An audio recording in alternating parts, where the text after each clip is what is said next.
Assalamualaikum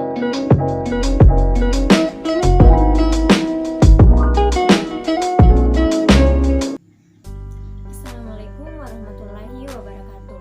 Perkenalkan, saya Alif Farhat Yasir, NIM 1052511072218, Program Studi Hukum Ekonomi Syariah, Fakultas Agama Islam, Universitas Muhammadiyah Makassar. Pada video ini, saya akan menjelaskan materi mengenai copywriting. Istilah copywriting tentunya tidak asing lagi bagi kalangan pengusaha, pebisnis, utamanya dalam dunia pemasaran digital. Copywriting ini sangat vital. Copywriting merupakan ujung tombak dari pemasaran digital.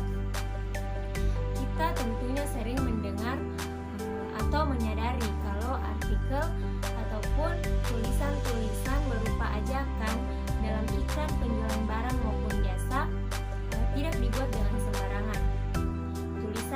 Tulisan-tulisan ajakan tersebut dibuat oleh mereka yang khusus bekerja dalam penulisan pemasaran. Mereka adalah copywriting atau seringkali penulisnya disebut dengan copywriter. Adapun tugas writing yaitu menjadi penghubung antara penjual atau pengiklan dengan pembeli atau konsumen melalui media tulisan, audio, gambar, video, dan jenis konten lainnya. Dikutip dari laman American Writers and Artists Institute atau disingkat dengan AWAI, copywriting merupakan suatu proses menulis materi pemasaran dan promosi persuasif yang memotivasi orang untuk mengambil beberapa bentuk tindakan seperti melakukan pembelian, mengklik tautan, menyumbang ajakan, hingga mempengaruhi orang untuk menghubungi bagian penjualan. Adapun materi copywriting mencakup promosi tertulis yang dipublikasikan di media cetak ataupun online. Mereka juga dapat menyertakan materi yang diucapkan seperti skrip yang digunakan untuk video ataupun iklan.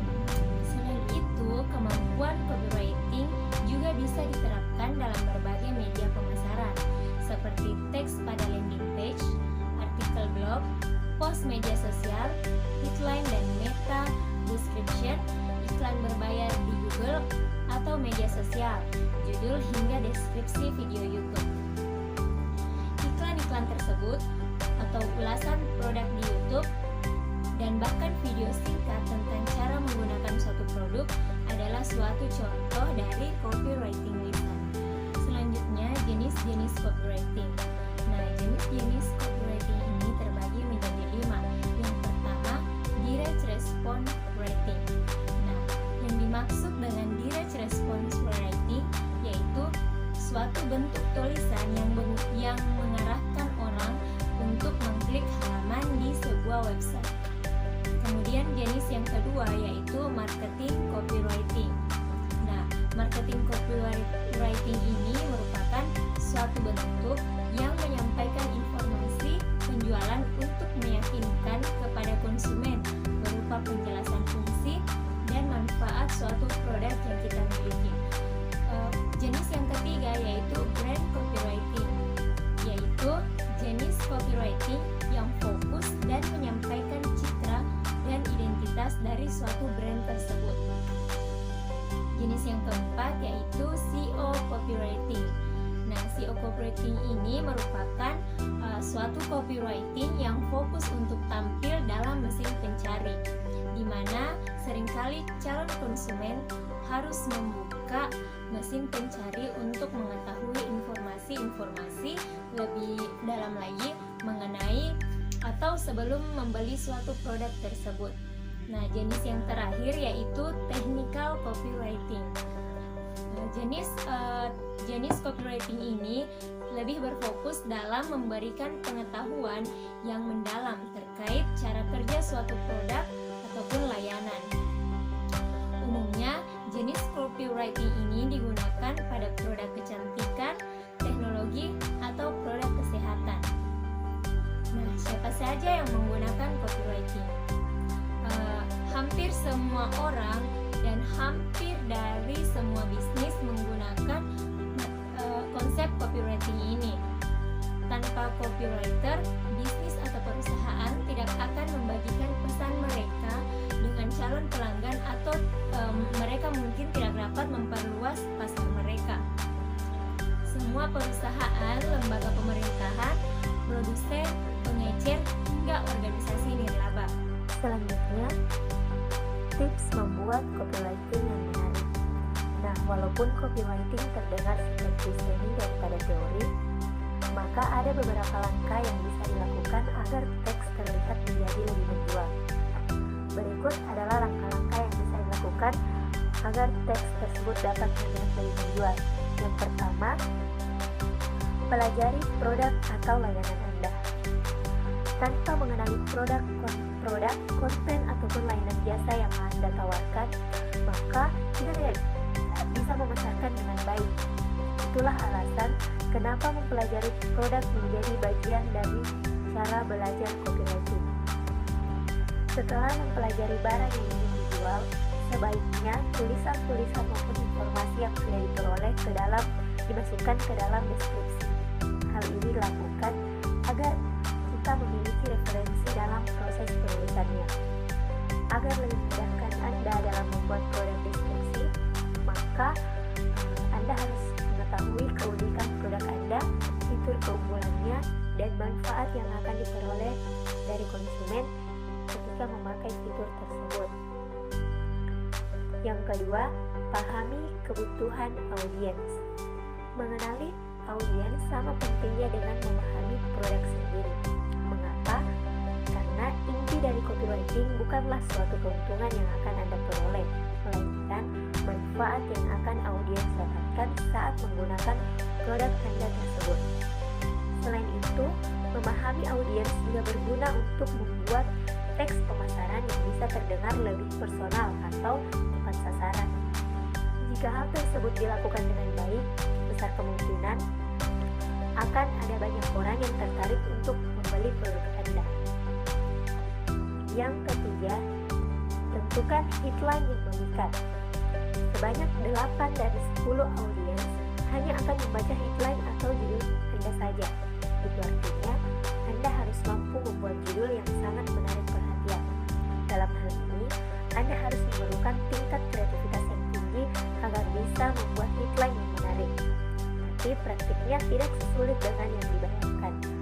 Untuk membuat headline yang menarik, tentunya kita harus menjelaskan manfaat yang akan ditawarkan, membuat mereka untuk segera membeli, serta mencantumkan presentase yang menarik.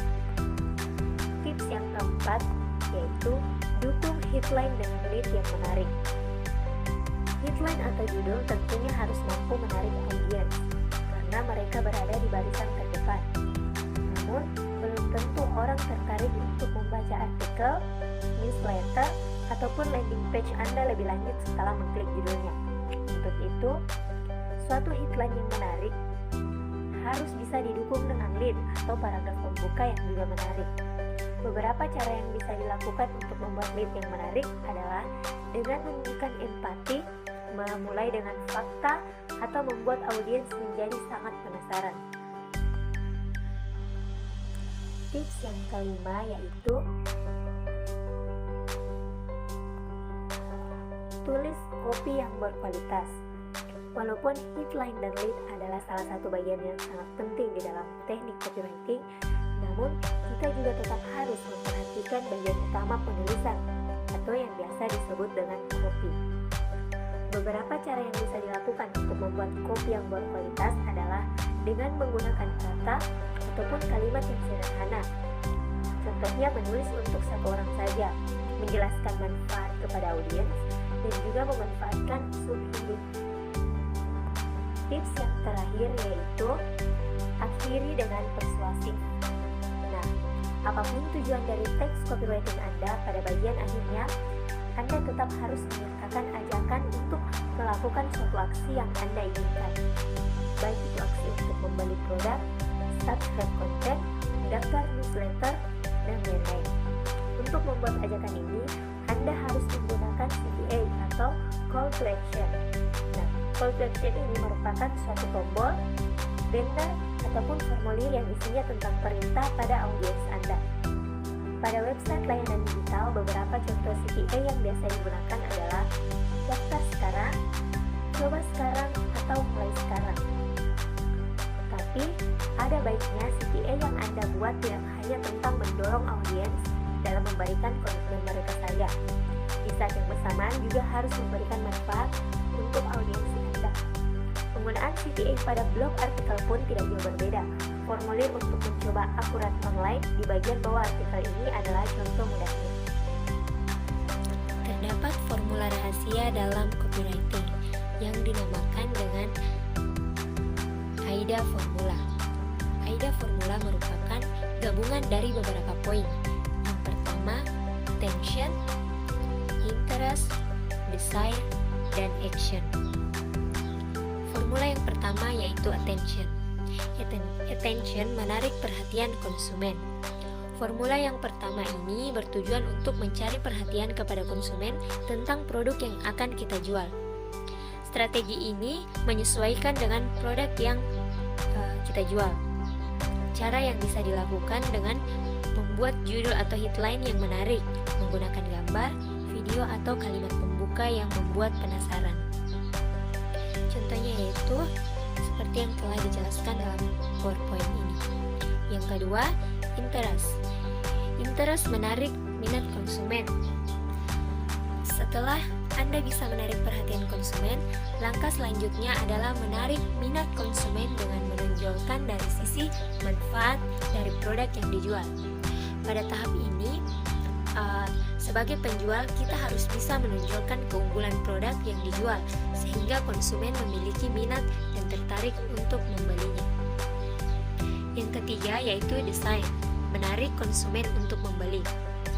Tahap AIDA yang ketiga ini tugasnya untuk membuat mereka sangat menginginkan produk yang Anda jual. Desire ini mirip dengan interest, tetapi untuk desire ini sudah bermain dengan emosi dan logika dari calon konsumen. Caranya dengan menambahkan benefits yang ada pada produk dengan bermain dalam emosi konsumen. Dan yang terakhir yaitu action atau mengajak konsumen untuk action. Tindakan ini dipicu dengan memberikan call to action CTA pada bagian akhir. Jika Anda sudah mengerti semua formula AIDA tersebut, maka Anda bisa menggabungkan keempatnya secara urut, mulai dari attention, interest, desire, dan action. Kemudian manfaat copywriting. Manfaat copywriting yang pertama yaitu copywriting membantu menaikkan image perusahaan di mata calon konsumen. Kemudian, dapat memahami dan mengetahui apa saja yang diharapkan konsumen dari produk atau jasa yang akan Anda tawarkan. Manfaat yang ketiga yaitu menuliskan nilai lebih dari produk Anda.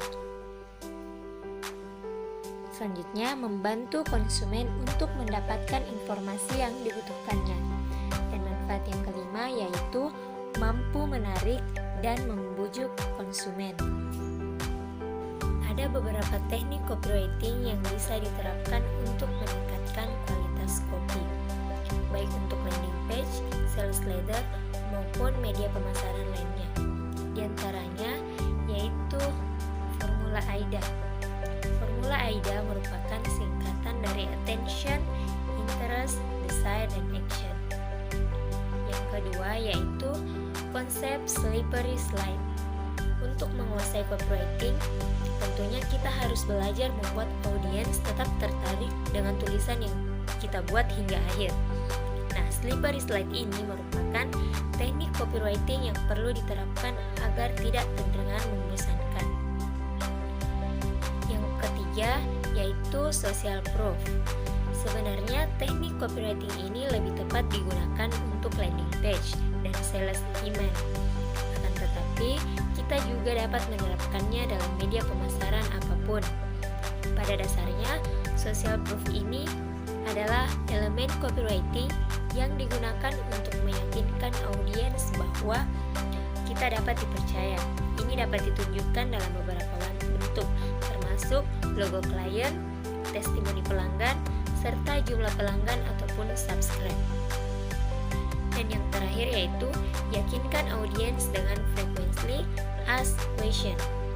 Dalam berbisnis, pasti ada beberapa hal yang dipikiran target pemasaran yang membuatnya ragu-ragu untuk membeli produk Anda.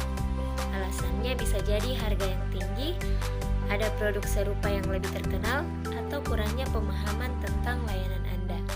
Untuk mengatasi itu, maka Anda dapat memberikan alasan layanan, barang, atau konten Anda lebih unggul dari yang ditawarkan competition di dalam kopi Anda. Solusinya yaitu membuat segmen frequently asked question atau FAQ. Idealnya, teks pada bagian ini disajikan dalam bentuk poin-poin. Nah, itulah tadi penjelasan